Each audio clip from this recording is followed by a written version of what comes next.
Welcome to Built for This, the podcast where property meets purpose. I'm Talia Hugh.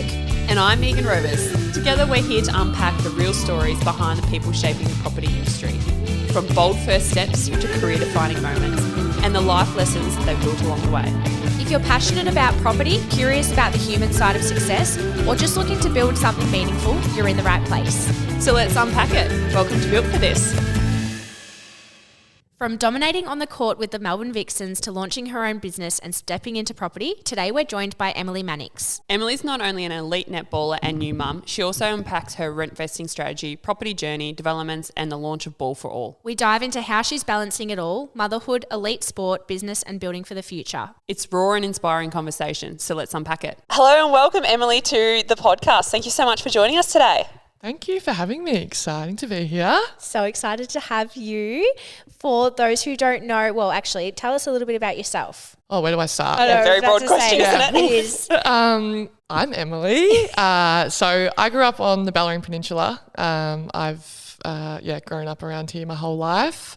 I am a professional netballer, so I've been playing netball at the Vixens for 10 seasons, having this season off, which would have been my 11th. I had it off. I had little Mabel at the start of the year, so been a mum this year, which has been really cool. But yeah, I feel like I could talk for about 3 hours about myself. I do really like talking about myself. So we won't go too much into it, but I feel like there's a lot of, I guess, facets to my life. Mum, netballer, partner. What else? Lots. Love that. Let's break down a few of those for you, because I feel like a broad question at the start is always a nice way to kind of get started. But let's hear more about, I guess, your professional career into netball. 10 seasons is huge. That is a huge amount of commitment, obviously time in the game. Where did it all start for you? Your love for netball, the passion, the career? Yeah, 10 years is a long time, and I think it's a little bit uncommon to be at the same club for that long as well. There's a lot of movements in the Suncorp Super Netball, which is the competition that I play in.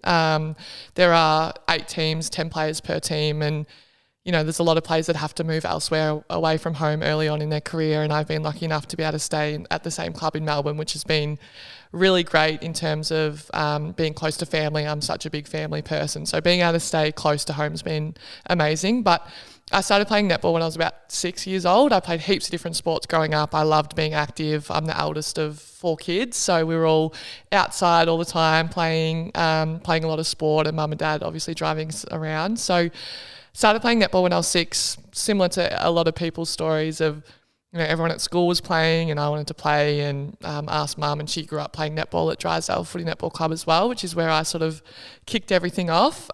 So my juniors spent on the netball court a lot around the football netball club. The Mannix is a sort of a big part of the Drysdale Footy Netball Club, so we spent a lot of time there. And it sort of just like kept snowballing from there. I just loved it the first time I stepped out on court. I used to be short once upon a time, so I started off as a little centre and sort of worked my way around the netball court playing in all the different positions, and it sort of just kept going in terms of I'd make a team, and then I'd make the next team, and then I'd make the next team, and it sort of just went from there. And even when I was even the year before I got picked up for the Vixens, I still probably never thought that I would play professionally. I was never the best player growing up. I think, you know, we have a mutual friend of Liz Watson, and we played since we were about 15, and she was always such a talented player. And I probably wasn't in terms of that natural talent, and I probably had to work a lot harder than, not that Liz hasn't worked hard because she's an amazing player and she's captain of Australia for those that don't know, but I feel like I had to do the extra work. And I remember probably the first time that I had that real disappointment was I tried out for the state team, the Vic state team, and I missed out. And on the way home, I guess I was saying to mum like, oh, it's, you know, bugger, I didn't make it. But as soon as I got home, I wrote an email to the selectors and just asked for a bit of feedback, and I was able to sort of work on those things for the next year and get selected, being, you know, a top age athlete, which does make it easier. But I think I've always wanted to improve and grow and know that there's so much more to just the performance on court. So I feel like being that player that was never the best, I always really tried to be that ultimate team player. And I feel like that's held me in really good stead, especially now playing at the top level, is that even now, like I spend time on the bench. You know, I've been dropped from teams. I was lucky enough to play for Australia and, you know, got dropped from the squad after a pretty shocking year of performance. And I feel like I've been able to sort of work that into who I am and vice versa, in that trying to be that, I guess, like I said, that ultimate team player. And I feel like my personality shines through a lot on the netball court as well, in being that a bit more lighthearted, you know, relatable person, approachable person that I guess has, held me in really good stead at the Vixens for all these years. So it's definitely been an up and down career. Like I said, I've been in teams, been on the court, been off the court, been on the bench, been selected in Diamonds, debuting for the Diamonds, dropped from the Diamonds, injuries, obviously having a baby this year and being able to work through that and taking the time away from the netball court. But I feel like I still, you know, being a professional athlete and having it as my career now and getting paid maybe not what it should be at, but getting paid to play nonetheless, is really exciting. But I feel like the fun and the enjoyment of it is still very much there for me, and hoping to bring that back next year when hopefully I get back out on court being a mum, which will be really cool. Yeah, that's awesome, and what a journey. And you've touched on a few things there, and I hope you don't mind me doing this, likening, I guess, the roller coaster of being an elite athlete to being in, you know, our industry, being the real estate industry, about the highs and lows and kind of the mental and emotional toll that can have. And you said it then yourself that, you know, you as a person kind of shines through in your team, and the values that you have, you kind of then, you know, make the whole team and that team culture. So I'm just probably interested to hear more about being an elite athlete and how you think that has shaped you off the court, but then I guess your home life now, having Mabel, how that is shaping you or how you think it might shape you as an elite athlete in the future. Yeah, I think there's a lot of similarities between, you know, being a professional, whether it is an athlete or in the corporate world, or being a mum or a family member. I feel like there's so much crossover, and I think my number one thing and something that is really important to me is that authenticity. And I think that is something that took me a long time as a player, is to just be comfortable being yourself. And obviously in the elite athlete space, you are judged a lot by your performance, not just performance, but your size and how much, you know, your skin folds and all those real technical things that if you go to your job, you don't, you know, rock up to work and someone's just watching over you the whole time. I'm not sure what you're like, Megan, in your workplace, whether you're watching over everyone's shoulder. That's hectic. What are you doing? Yeah. So personal, isn't it? Yeah. So you are watched a lot, and there's not just that side of things, but it is the social media side of things. So I feel like that's a tangent off, but that's a real a tricky part of it as well, is that you are judged a lot for being an athlete, and the good, the bad, and the in between. But I feel like the similarities between touching back on that authenticity and, you know, being a mum now and wanting to raise Mabel in a really empowering her as a female and what she wants to do in her life, whatever that may be. I feel like I'm already trying to I feel like I'm one of those parents, and we're touching on it before, like, oh, she's so advanced. Like, look at her go. She's crawling around. She's going to be like a swimmer or something, or like a little athletics little runner or something. But I feel like being a mum has just put a whole new perspective on my life. After her birth, I guess, it was pretty tricky.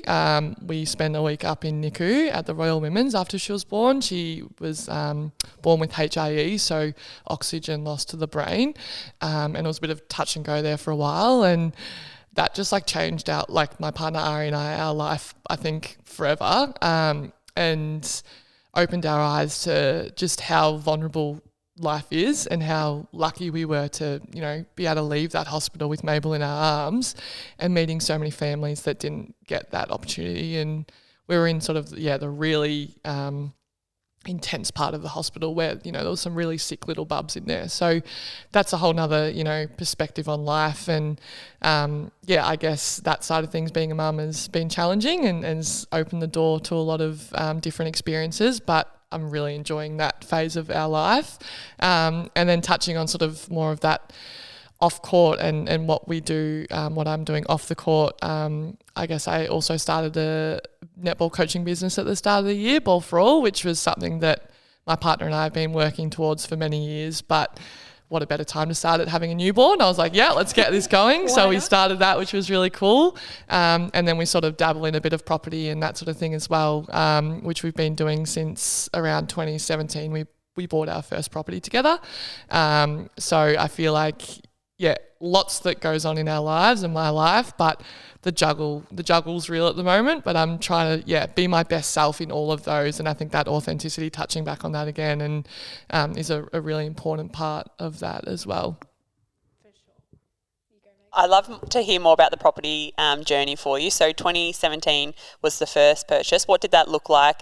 I guess I know Ari, I know that he's kind of into property, and I know sometimes having a partner that's into property sometimes is like speaking a different language at times. So I just love to hear more about, I guess, what, property means to you as a person from, that first purchase in 2017 to what it looks like for you now. Yeah, I guess, as you know, he loves property. But for me, I guess growing up, like, we didn't have a lot of money growing up. My dad was a chippy, mum was basically a stay-at-home mum for the four of us.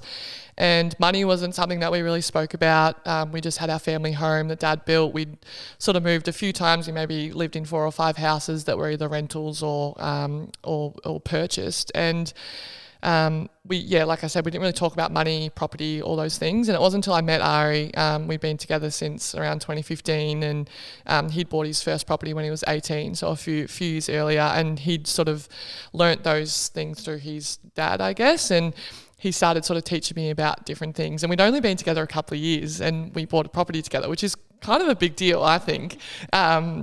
Because we're a bit of a slow burn in terms of a couple. And so it was weird for me to like be already diving into that without much experience or knowledge. Anyway, I trusted him, which is probably a part of it, the trust factor. So 2017 we bought a property in Newcomb. So I think it was around 300k. Mum and Dad ended up being guarantors because Ari was a uni student. I was on around 30 or maybe around $40,000 at the Vixens at that stage.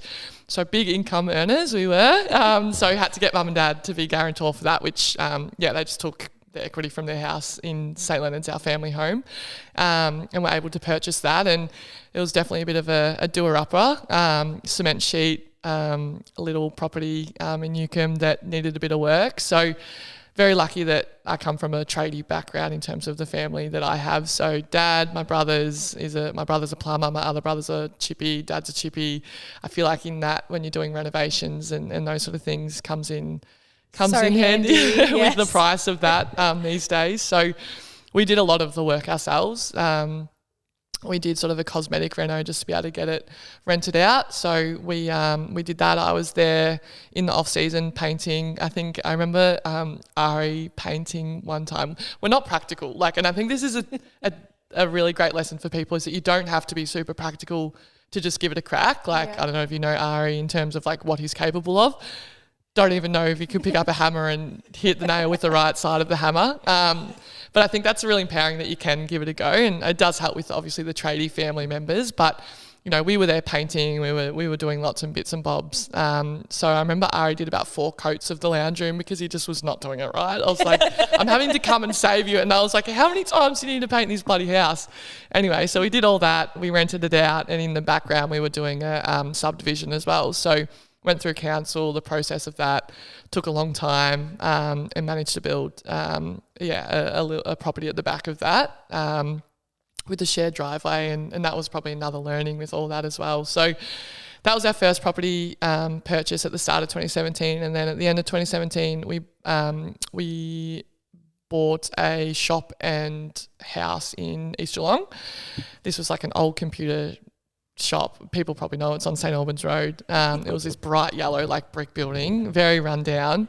Ended up buying that, went through the process of council. Long story short, we're still developing that, so we ended up knocking that down, building 3 townhouses on the back with a volume builder, and then just nearly finished the shop rebuild with 2 apartments on top in East Geelong. So that's almost all tenanted out, which is going to be really cool. So the commercial aspect of that's been a little bit different, and I won't go into the details of it because that's again Ari's forte, and he's going through all of that. But that's been a real journey, 2017 to now, still sort of doing that. So that's probably one of our biggest developments that we've done. We also engaged, I guess, a buyer's agent that has bought a few properties around Australia as well.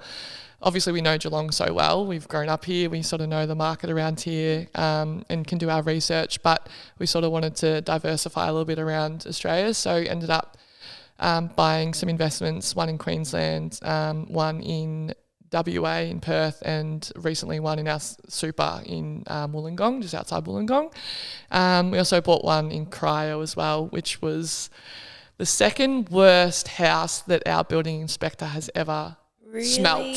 Oh, did you inspect it? Yeah, we did. The first time we went to inspect it, I went with Ari and Ari's dad, and we were standing at the front, and the tenant had to bring his dogs outside so we could go in. I remember rocking up, and he had about 5 dogs, like little white dogs on a lead, and they sound like they wanted to rip our arms off. Like they were aggressive dogs for a little lap dogs. The little dogs are always the little dogs are the worst. They've got the smallest bark, but the biggest bite, I reckon. And we're standing at the front. We'd inspected it, and it was bad. Like the smell, there was blowflies in the kitchen.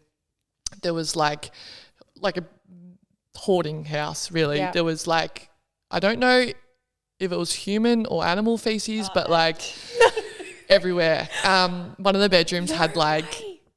Someone had tried to do the Louis Vuitton in texture on the wall, as their wallpaper. So that was like a really nice touch, but it was pretty bad. Like we both got strong stomachs, but Ari's dad had to walk out, and we were standing at the front, and a lady walked past with her backpack, and there was like a freestanding sort of concrete letterbox, and she just was sort of hovering around there, and we were talking between us, Ari and I, and the dad, Ari's dad, and she just started like pulling out cans of like VB, putting them on the letterbox, and she's like, "Do you want one?" And I'm like, "Oh, it's fine." It's like 11 a.m. in the morning. It's like, "Oh, we're fine." And Ari's like hiding behind me. He's like scared. I'm like, Ari, he's like, and then we left, and he's like, we could have got stabbed. And I was like, we weren't going to get stabbed. And so was she the owner or no, renter? She was just a local walking past. But I personally was quite offended that Ari was hiding behind me. Like I was the one going to save him. I'm like, what sort of partner are you? Like I'm defending you in this situation. You are an elite defence player. Well, that is true. I'm on Ari's side. I'd probably stand behind you too. Just get my arm out like, no. But I feel like a lot of people, and even my parents, like we were going to buy in Cryo a few years earlier when the market was very different. Like you could have bought a property for 200K, and we ended up buying this one for over 400. And it had moved a lot. And I feel like earlier on when we were going to buy in Cryo earlier, my parents sort of probably turned off Ari a little bit because of, the area that Cryo is, and the properties and that sort of thing. And then we ended up just sort of trusting our gut and going with a buyer's agent and buying this property.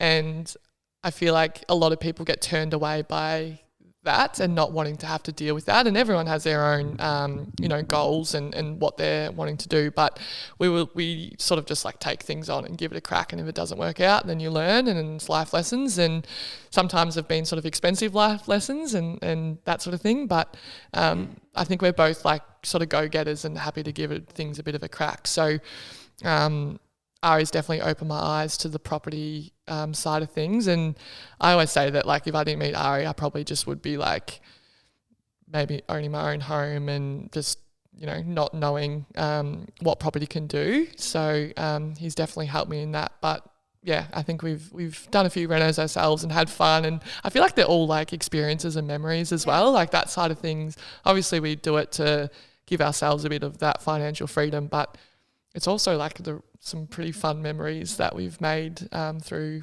property and buying and renovating and that sort of thing as well. So yeah, it's been fun and a bit of a journey still going. That's amazing. Good on you. And again, like multiple investments. Would you say that to you, I guess property is more about investments, setting yourselves up rather than having that sort of dream home, or do you want both? That's okay too. I think in the future both. I think for both Ari and I, we're both working in Melbourne. Obviously Netball's in Melbourne, and Ari has recently quit his job at his company in Melbourne to, I don't know what he's doing with his life, but he's figuring that out. And we're lucky that we have, to be honest, that we're in a position that we are, and that he can take that time away to figure out what he wants to do, rather than have to grind and get back to work and feel that pressure. So I think for both of us, I feel like the property investing is more for a future goal and what we want to see ourselves, or where we see ourselves in the future. And we just rent at the moment. We've been renting since we both moved out of home about 5 years ago. That was another thing. We stayed at home for a long time to be able to save and sort of set ourselves up a little bit. And we were very fortunate that my parents were happy with that, and also we get along really well with my parents and my family, so that was really good. But yeah, it's funny because sometimes we talk to people and they're like, oh, why don't you own your own home? You've got all these properties and you let everyone else live in them, and then you don't have your own. And some people don't quite understand that, and that's There's really totally no right fine. or wrong with that, is there, at all? No, and it's each their own, I guess, what they want to do. And we could probably, sell everything we have and buy our dream home if we wanted to, but we also don't really know where we want to live yet. And I think that's another part of it, is starting a family and having Mabel and potentially more kids in the future, and needing to, have a bigger house and where we see ourselves living. We're not sure yet. So I feel like renting, and obviously they refer to as rent vesting, I think is something that we're content with at the moment, in living where we want to live. Probably can't afford to live there if we bought, and then having those investment properties to, set ourselves up in the future if we do want to, sell and buy our own dream home. Ari always says now that all these nice houses, if we bought one, Mabel's just going to scribble on the walls anyway. And I'm like, yeah. So true. But also, part of me is coming from a family that, you have your dream home, that Australian dream of that big backyard, you've got your own house and that's sort of it. Part of me is still like that, but then I'm also sort of in between of the other side of, allowing yourself that, financial freedom and in the future to be able to live like that, if that's something that, we end up wanting. So we're pretty content at the moment. Eventually I'd love to have our own home, our dream home, but it doesn't just obviously happen overnight with property. It's not a quick fix, I guess. It's that slow burn, and I think Ari's opened my eyes to that. It's not just, it happens now. It's 20, 30, plus years in the future that you get that. So we're early on into the journey. All of us need a bit of an Ari, because I'm a bit, my partner's probably just oh my God, I just always want something, but he just sounds extremely smart with all of that, which of course with you as well, but it's good. It allows the flexibility. And it's just good to see how people do perceive property and what you use it for. So Ari loves a spreadsheet, and it's hard. It's hard to let the dream emotion come into play when the numbers on the spreadsheet just aren't spreadsheet numbering working. So it's kind of if it's in the green, we're doing it. And look, rent investing is super topical at the moment. A lot of people are kind of going exactly what you said. If we want to live in this suburb location, well, instead of pushing beyond our means and buying a property that maybe put us outside of a reasonable lifestyle we want to live, why don't we rent there and then provide investment properties in other areas. So I think it's, with the cost of living and everything at the moment, it's kind of very much changing to that. So you touched on something a couple of times about the pay, and I'm not going to ask you how much you get paid, just about elite athletes. And we have probably been exposed to this more recently in the AFL scene as well. So I'm really interested to hear, because I know that there's obviously, tennis is one sport where it's kind of now a little bit more equal than what it used to be. Football, it's getting there. There's, been changes in those types of things.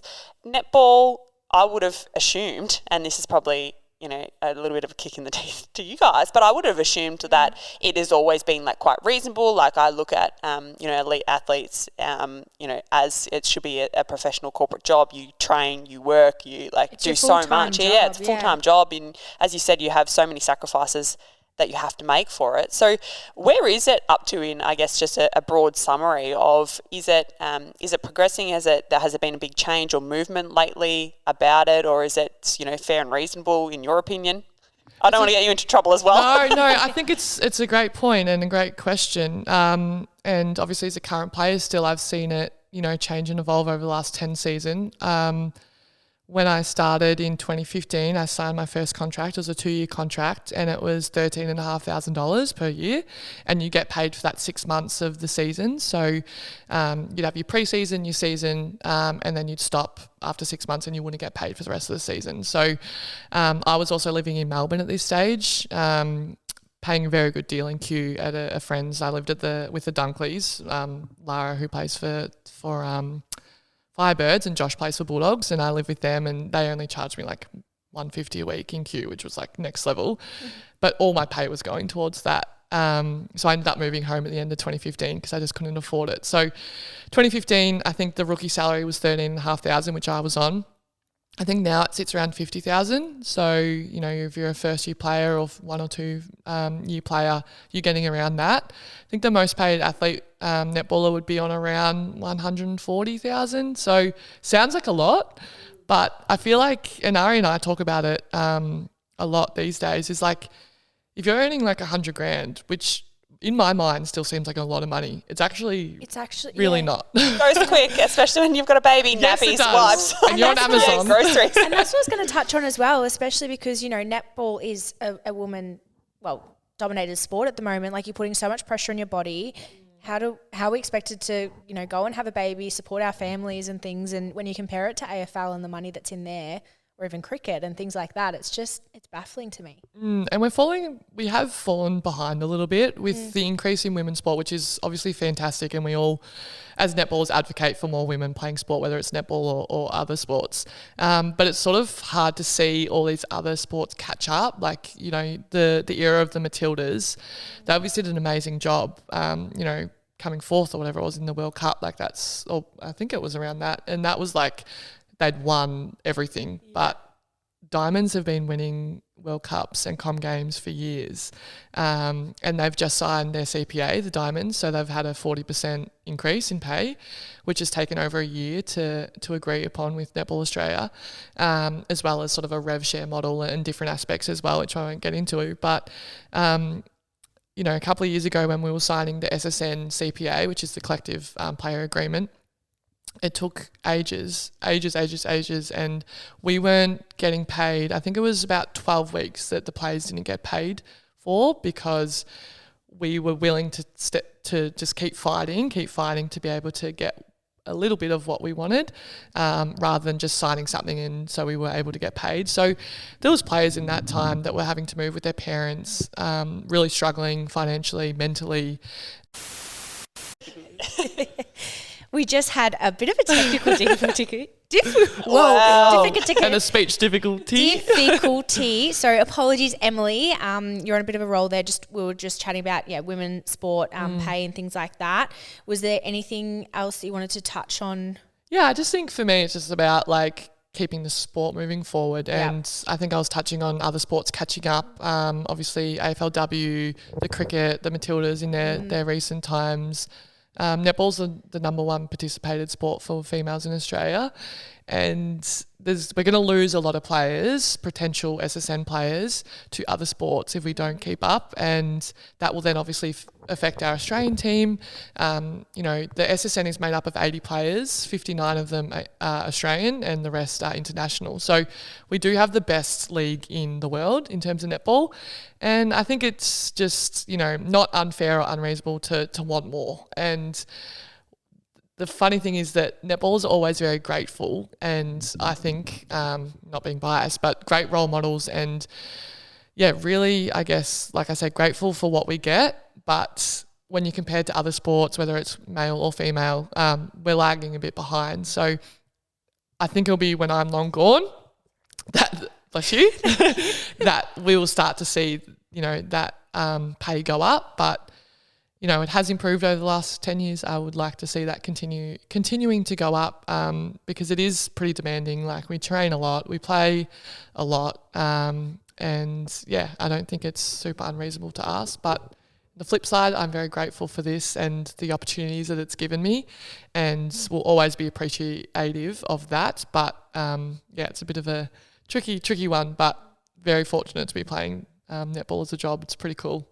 Absolutely, and I definitely agree. I think that you girls deserve a lot more. So I'll just say that on your behalf. Hot girl. couldn't agree more as well. And I just wanted to touch on there, you said about the highest participation in sport. You've got a business, Ball for All, and as you said, it's been able to give you, I guess, your career and being an elite athlete has been able to give you I guess the ability to hopefully mentor or show maybe younger generations what sport can mean to someone. Are you able to touch on Ball for All for us, what that is, what the vision for your business is and how it's all going? Yeah, I think I touched on earlier that we started it at the start of this year. I think my very first clinic that we did, netball clinic for it, I think Mabel was like a couple of months old and I was like, oh, I'm a working mum, look at me go. But I feel like for me playing netball, it has given me so many opportunities, and I never got to meet, any of my role models or idols in the netball sphere when I was growing up. And, it's so much more visible these days with netball on the TV and being able to go to clinics and meet the players at appearances or different opportunities like that. And that was never really something that I knew about or was interested in growing up. And I think netball was like on the ABC back in the day, and my favourite player was Sherelle McMahon, who is actually now the GM of Vixens in Netball Victoria, which is really cool. But yeah, it's given me so many opportunities, and I just love being a role model to the younger generation of girls and boys that play netball. And being recognised still is so bizarre, like going out and you get recognised sort of in really funny and weird places. And I feel very grateful that that's part of my life. And I know one day that will be gone and I'll be super irrelevant. So I'm making the most of it now and being relevant. But I think Ball for All stemmed from me just wanting to give back, but also, keep spreading that love for netball, and also keep it sort of broad in the fact that it's not sort of netball for all, it's ball for all. This is Ari with the long vision and goal of having other sports. He coaches tennis, so he's done that since uni and really loves that. And we've got friends sort of that have played AFL or play AFL and soccer and cricket and that sort of thing. So we're hoping one day to expand, probably post-netball career for me. It's a bit much to juggle, but started Ball for All at the start of the year and offer lots of different services. We do clinics, so school holiday clinics where we sort of run it ourselves in terms of provide the coaches and run netball skills and drills for a few hours. So we've done a few of those over the last school holidays. I also do some private coaching and do some one-on-one coaching and small group and those sort of things, and also go out to clubs. We've been lucky enough to go to some regional areas, which has been really fun. So packed the car full with Mabel and Ari, and we've gone to Rainbow. Have you ever heard of Rainbow? No, that's an actual place. Being from Shep, I thought you know some of these countries. Rainbow. You're talking Rainbow Festival? Like, is that... Definitely didn't go to Rainbow Festival. No, I know. With Mabel. But, like, is that a place? With my little crop top and, like, no one needs to see that. Rainbow. Rainbow's Japarut. Have you heard of Japarut? No. No, Beulah. I feel like this sounds like Mallee country. Yeah, Good yeah. job. That's Yeah, well done. because all the words, they all sound like, I don't know what the other ones are, but they Yes. all sound like this kind of that's like that way. right. So we Western went District. up to the Mallee. Yeah, you went to the Mallee. Went to the Mallee, to Rainbow. And it's always so fun going up there because there's something about and being regional, like regional kids compared to city kids. So not saying that city kids are bad, but they just get a lot more opportunity, and they're coming to every Vixen game and they come to every school holiday clinic and they've got every single Vixen. Everything's accessible to that. Yeah, every single Vixen. Charles was a city girl, so she gets this. Sorry. No, I She gets totally this. agree. Yeah, It's true. You're a Melbourne girlie, so Yes. us No, regional girls. You need to sit somewhere else, actually. Not welcome. But it's true. They do, like, it's more Yes. accessible, like Yeah. you said. So going up to Rainbow, which is far, it was a big trip, and meeting some of those kids, and they'd never been to a Vixen game and they knew who I was, but it was such a special thing for them to train with me. And that was pretty much the reason why I wanted to start something like this. Is I've done a lot of these opportunities for Vixens over the years. We have to do a lot of contract hours and community hours and that sort of thing. And I was like, I need to just do this myself. Geelong is a huge netball community, and I feel like it was a really untapped market in terms of there wasn't a lot of clinic style netball programs run by an elite athlete. So I was like, may as well give it a go. So being able to start that, and it actually really took off. And I thought, the first clinics, I was like, what if no one rocks up? And it was sort of good because they had to pre-book. So it was like you sort of knew your numbers and you weren't just rocking up and no one was there. So we had around 160 kids across 4 days in the Wow. first That's school holidays. amazing. And then the July school holidays, we had, around 170 kids across 3 clinics, and we're running them again in September. And it has really taken off, which is great. And I think it's just about how to keep the momentum going. And I did want to start it while I, like I said, still relevant. If I sort of waited until I finished up with netball, I feel like it might, I mean, who knows, but might not be as successful after you sort of slip away from the spotlight. So really enjoying that, but I'm going to, have to put that on the back burner a little bit for next season, as I plan to sort of come back and play for Vixens. And that's going to be sort of my number one priority is, making the most of that, because, I'm not going to be playing netball for that much longer. I'm definitely towards the end of my career now. So really want to make the most of that, and obviously juggling with Mabel as well and the travel up to Melbourne. So unfortunately, ball for all is going to be pushed to the side a little bit for the time being. But it was incredible to start it and learn the business side of things. Again, Ari's on the spreadsheets for ball for all. So he's got like everything color coordinated. He's like got the kids list. He puts them in groups so that they're all with their friends. And I'm like, this is why I need an Excel man in your life, because I'm like, that's beyond me. That is You're like, pick a number out of the hat, kids. You're in this group. Off you go. I'm not with my Go meet friends. someone. Bad luck. That's incredible, and congrats to you on that journey. That's amazing. I'd really love to as well if you're open to it, touching on having a baby in netball. Like, how does that look for you? Like, in terms of, is it similar to maternity leave? Do they support you in terms of coming back whilst you're on mat leave? How does that all look moving forward? It is a really weird job, because it's not like, you take your leave and then you go back into the workplace. It's, for me, I had to make the decision when I had Mabel, or even pre-Mabel, when I was pregnant, whether I was going to come back for this season, current season that's just gone. So I'd signed a 3-year contract. It was last year, so 2024, 2025, 2026. Spontaneously fell pregnant in 2025. That's last year. 2024. That's last year. This sounds like me. the other day. I've got no idea what you. We're in, No, it ladies, for those that, I'm not a mum, we're in 2025. Okay. Thank you so much. Whoopsie. 2024, fell pregnant, played the season pregnant. So in the grand final, I was 17 weeks. So I was able to get all the way through, which was really cool. And then while I was pregnant, I was sort of making the decision and grappling with the idea of playing for this season or not. And I was like, I'll be able to get back. Then I had Mabel, and I was like, I don't think I'm going to get back. And I think with her start as well, and perspective on life, and just really wanted to take that time with her. So I decided early on that I wouldn't be playing this year, but I'm still contracted for next year. So I got paid my contract as if it was normal this year.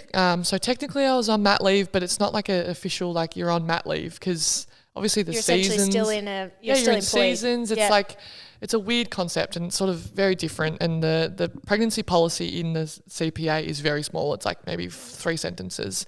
So it's all up to interpretation, which is a good thing and a bad thing, I guess. So the club, Netball Victoria, Vixens, have been incredible, their support for me. And they basically, and the head coach, Simone, said to me, I'm happy, whatever you want to do, we will support you. Whether you want to come back, you don't, we'll support you no matter what. So took that time away this year, and then it sort of was part the way through, or that I had to decide for next year, because if I was to not play next year, I can't just continually be getting paid for, if I'm seen fit by the medical staff to come back. So I would have sort of had to terminate my contract.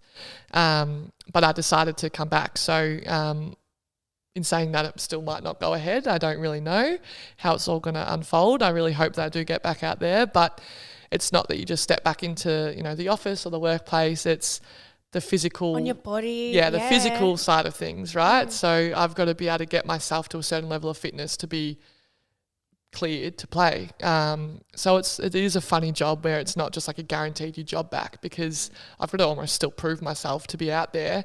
And it could, and hopefully not, get to a point where it's, I'm not fit enough, or I'm not in, or I'm injured, or, and I don't get that opportunity. But I've started training and I feel good, and hopefully I can keep snowballing and keep training and get back out on court and get back out on the, the court for next year in terms of the games. So we'll see how we go. But yeah, it's an interesting one in terms of a job that's not very set in stone, and it's not a career that lasts 10, 20, 30, 40 years. It's maybe a few years left for me, if that much. So I've really got to, you've got to really earn your spot. And to even, if I wanted to play another contract year, I have to play well next year to then get offered another contract. So it's, it is tricky, but we'll see how we go. You just touched on then, I guess, earning your spot. And I just want to, again, draw a parallel potentially with the real estate industry or even the property industry and being in a team like yourself, and the fact that I guess you have to be the best you can be, because that means then you're a part of the team and whatnot. How do you, I guess, juggle the balance of, well, you're potentially competing for your spot with your own teammates, but then you're obviously competing in a league against other teams as well. How do you go, I guess, how does the team ensure that the culture is, whilst you're competing for a spot, that you're all still a team, because that obviously then makes you the best team possible to then take the court on? Yeah, and I said this before in terms of like the similarities between the corporate world or whatever workplace you're in and professional sport, and there is a lot of crossover, and I think that teamwork is such a big aspect of it, and it is a team sport, but you're also wanting to be out there and you want to do the best for the team, but you all want to be on court. Like, we don't play professional sport to sit on the bench. You don't play, in your grassroots team to sit on the bench. Everyone wants to be out there and doing their best and having a crack, really. So it is hard and it's competitive, but it's sort of what makes it so exciting. And we know within the team, the Vixens is such an amazing club. It's very well known to be very professional, and coming all the way through the Netball Victoria pathway, Victoria is always a very competitive, professional, I guess, state in terms of netball. So that sort of, I guess, relates to Vixens as well. And for me, over the years, I think, touching on before about being that team player, like, I want nothing more to be out there on court and be playing, but I also want nothing more than seeing others succeed and the team succeed. So I feel like that is very similar in the workplace, in that you want to rock up and you want to do the best job you can possibly do, and you want to get that promotion, or you want to be seen by your peers as someone that really adds to the culture as well. But you're also you're fighting for potentially against someone else to get that promotion. So it is similar, I guess, in that netball world, is that you're competing against a direct, opponent in your team to be out there on court, but then you're also super happy for each other when the other one's out there. I mean, I can't speak for everyone. Sometimes people aren't happy with that, but for me, I'm always really excited to see other people succeed, and I feel like that doesn't go unnoticed in the team, but also in the workplace as well, by the people that are above you can see that you're a real team player, and it might be that you don't have the skills of someone else, but if you're seen as that person that really adds to the culture and is a really great person, that might be the thing that gets you ahead. And I think that is similar in sport as well. So really important to be a good person, I think, because people want to be around you if you're a good person, and be kind and work hard, and I think all those traits are very similar in the corporate world and in elite sport as well. I'd love to as well, understand from you what you do for such a, I guess, mental game when you're going through those waves and riding those pressures and things like that. Like, is there anything that you look to keep you grounded, anything that you do on a daily basis during your on-season, just to sort of, keep you level and grounded, essentially, for game day? Yeah, I think for me, I'm pretty cruisy. Like, I'm not really an intense person, and I'm pretty relaxed. And I think that's me off the court and on the court. Yeah. I feel like I went to Geelong Grammar. I got a netball scholarship at Geelong Grammar, and I remember the head of sport calling me like the ice queen or something like that, and I'm not going to try and call myself that, but I think I just looked always just very calm and collected, and that is probably me off the court. And Ari is very sometimes erratic. He got a million ideas going in his head, and I think I'm more of the calm and just like, pretty much. Also with our heights as well, we're very different on so many different levels, but it seems to work out for the both of us. But I feel like just being able to ground yourself and be so grateful for the opportunity of playing elite sport. But I think for me, family is a big one, and being close to those is very humbling. I remember growing up, like, my parents weren't those ones on the sidelines, like, yelling at me or talking to the coaches asking why I shouldn't be on court. They were very, I guess, humbling in that, like, if I didn't have a good game, they'd tell me I didn't have a good game. And I think that's what you need as then going into a player that goes through and goes ahead and makes a team, is that you don't want those parents that are like those parents, you know. And I hope I don't be me. I don't know if like Scarlett's going to play netball. I don't know. But like This is like a thing that I've already started to say to Mark. I'm like, I don't know if I can watch kids sport. Like, I'm like, come on, like just bounce. I was watching my nephew play basketball. I'm like, just bounce it more, and then the ball go up high. It's not that hard. I'm like, but then also I'm like, there's certain sports if Scarlett got into, I'd be like, oh no, cricket on a Saturday morning. Shit. I remember my sister was into soccer, and my mum would be on the sideline like just screaming every time like the ball went in. She's like, and I'm just like, calm down. Yeah. I don't know. I'm like some of the sports. I'm like, Mabel, you're not playing that, too boring. Or like cricket goes for too long. Like even tennis, I'm like, too long. Although Ari won't. He'll have a lot to do with that, I think. But I think for me, like the family, like I said, is so important, and having those people around you that can calm me down. I also don't have any superstitions, so I'm pretty boring in that respect. So I can't give you any little tidbits on that because I'm very, very boring what I do and how I prepare. Well, I think even earlier you touched on, about not being as your typical sort of talented player and things, and you seem so super humble, and I think you've obviously worked extremely hard, as you said, to get where you are today. And I think just even looking at the netball industry, it's a team of 10. Look how many people want to be playing netball. Like to get to that stage, I think, as I said, credit to you. Like you've had an amazing career, so congrats on that. Oh, thank you. Sure. Let's end with some rapid fire questions. Tals has got a go-to rapid fire question at the moment, and this is without warning, so we should probably... I was actually going to use a different one now, but okay, you can do two because I don't really have one. You do two. I feel like I do rapid fire and it's supposed to be quick, and then I'm like, don't worry, we do this. No, but then we set you up. We set you up for that. Okay, great. Yeah, and then you were like, that wasn't very rapid. Well, I really wanted to ask you, what is one thing in your daily routine that you can't go without, if anything? I don't want to say it. Juicy. Cleaning my ears. Oh my God. It's so embarrassing, but I'm just very honest. I am like squirming on the couch, like I can't believe I just said that. It's just like, and Ari gets so annoyed. Like, why do you have to clean your ears every day? There's something about it. It's like a habit since I've been like a young teenager. Like I have to clean my ears with like a Q-tip like every day. I love that. I was expecting like coffee. I don't drink coffee. Thank you for sharing. I love that that's so just much. the death of me now. Do you not feel that? Like, do you like cleaning your ears? To like be honest, I of probably need to more. So that's probably just outing me. There's also nothing worse about like waxing your ears. Like that's another fear of mine. Like seeing someone, you're like, clean your ears. So that's probably part of it. Love that. Charles, what's your usual go-to? Usual go-to is pizza or pasta. That is so tough. Again, I can't decide. Pick. Depends on the day. It depends. Maybe like off-season pizza, in-season pasta. We actually, again, this is not rapid fire, but mum and dad's old house, they have moved now, but our sort of family house, I guess, growing up, we had a pizza oven. So we had a lot of pizzas, and our go-to was a mashed potato pizza. Ooh. So someone bought mashed potato to like a party we had once. This is awesome. And was it like spread on the top? Yeah, like a shepherd's pie pizza, is it? Yeah, sort of, but it's like so garlic, like oil, and then mashed potato, like a spread, like just a thin layer, and cheese, bacon, spring onion, barbecue sauce. Stop it. That sounds like a spud potato. Yeah, it's that but good. on a pizza. Oh, so good. Anyway, it was like the go-to. It was like what we were known for. But let's go back to who brings mashed potato to a party. Yeah. True. Like it was like a barbecue. Like who's eating mashed potato? Wow. Mashed potato. I love it. I do. And then love the mashed person that threw it on the pizza. Yeah. Go. Love it. Last and final rapid fire, your go-to holiday destination or your favourite? Ari and I did Europe in 2022, so that was amazing. Italy was unreal.